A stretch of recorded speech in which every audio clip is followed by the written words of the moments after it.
आज हम अनुच्छेद लेखन किस तरह से लिखते हैं इसको अच्छे से जानेंगे।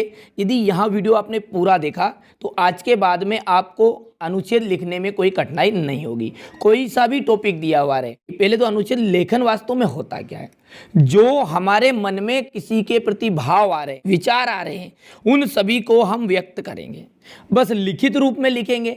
ठीक है, जैसे मैंने बोल दिया कि महाभारत, ठीक है, तो महाभारत का नाम सुनते से आपके मन में जो विचार आ रहे हैं, भाव आ रहे हैं कि उसमें श्री कृष्ण थे, ठीक है, कौरव और पांडवों का युद्ध हुआ था, अर्जुन को श्री कृष्ण ने गीता का ज्ञान बताया था। भाई ये जो भाव आ रहे हैं बस इन्हीं को आपको लिखना है।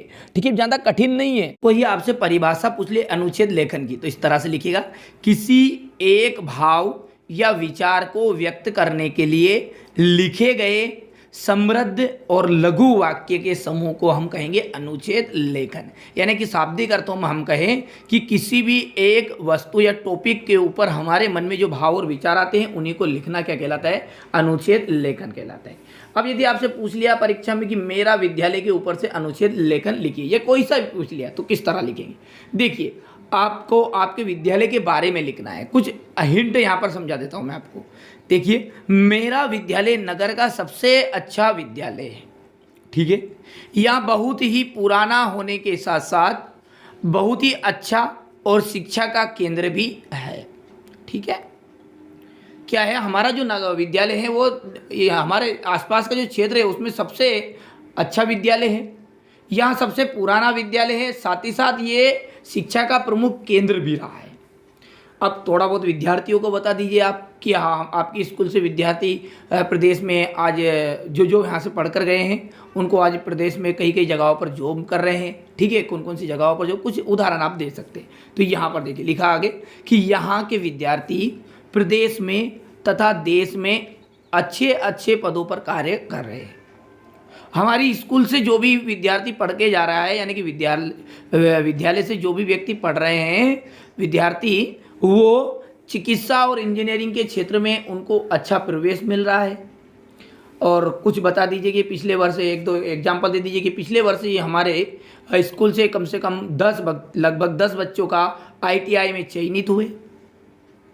थोड़ा बहुत आप खेलकूद के बारे में लिख दीजिएगा उसमें।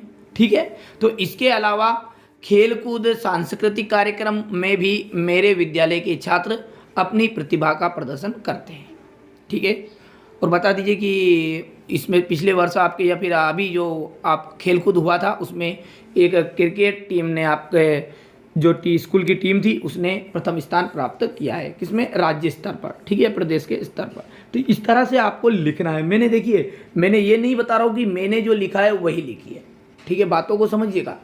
एक तरीका बता रहे हैं, आपको जो लगे उचित लगे अच्छा लिख दिएगा, यानी कि उससे रिलेटिव शब्द लिखना है। बस लिखते समय सावधानी ये रखनी है आपको कि आप लिखते समय अच्छे शब्दों का चयन करें, जो एक तो सुव्यवस्थित भी हो, आसान भी हो, सरल भाषा में लिखना है, लेकिन थोड़ा सा आपको एक सिस्टमेटिक तरीके से लिखना है। ठीक है, जैसे मान के चलिए मैं आपसे यहाँ पर बोल रहा हूँ कि बेटी बचाओ और बेटी पढ़ाओ पर आपको अनुच्छेद लेकर लिखना है, तो आप किस तरह लिखेंगे विचार करके देखिए। मैं कुछ हिंट आपको दे रहा हूँ यहाँ पर। बेटी बचाओ बेटी पढ़ाओ, देखिए जो बेटी है वहाँ 2 कुल की शान होती है, लेकिन जो बेटा होता है वहाँ सिर्फ एक ही कुल की शान होता है। बेटियाँ 2 परिवारों का मान बढ़ाती है। एक तो जहाँ पर वो रहती है, ठीक है, यानी कि उसका जो जन्म लिया वहाँ पर माता पिता, और एक उसके ससुराल का, 2 जगहों पर वो मान बढ़ाती है समाज में। ठीक है, लेकिन फिर भी जो समाज है बेटियों को हीनता की दृष्टि से देखता है। बेटियों को बेटों की तुलना में आज भी कमज़ोर माना जाता है। हर एक मन आज भी वर्तमान में भी जो बेटा है उसका महत्व बेटियों की तुलना में अधिक है। तो इस तरह से आपको लिखना है। उनको कम पढ़ाया जाता है, लिखाया कम जाता है। ठीक है, कि बेटियां पढ़कर आगे क्या करेगी, उन्हें घर का ही तो काम करना है। इस तरह की जो भावना है वो हमारे समाज में व्याप्त है। लेकिन आप यहीं पर किसी दूसरे एक पहलू से आप यदि समझेंगे तो कई बेटियां ऐसी है जिन्होंने बेटों से ऊंचा नाम रोशन किया है। ठीक है, सबसे पहले चांद पर पहुंचने वाली महिला हमारी कल्पना, जो भी एक लड़की ही है, वहाँ ने भी लड़कों की तुलना में अच्छा कार्य किया है। हमारे ही देश में, इस भारत देश में ही जहाँ पर बेटियों को हीनता की दृष्टि से देखा जाता है, वहीं पर इंदिरा गांधी ने लगभग 40 वर्ष तक राज किया। ठीक है भैया, इस तरह से आपको लिखना है। मैंने एक तरीका आपको बताया है, मैंने ये नहीं बोला है कि मेरी तरह ही लिखे। तो आशा करता हूँ कि मेरे द्वारा दी गई जानकारी से आप संतुष्ट होंगे। इसी तरह की कभी कोई भी आपको कोई डाउट, यदि कोई समस्या शेष रह गई हो तो बेधड़क आप कमेंट बॉक्स में कमेंट कर सकते हैं। इसी तरह मैं आपको संवाद लेखन भी बताऊंगा।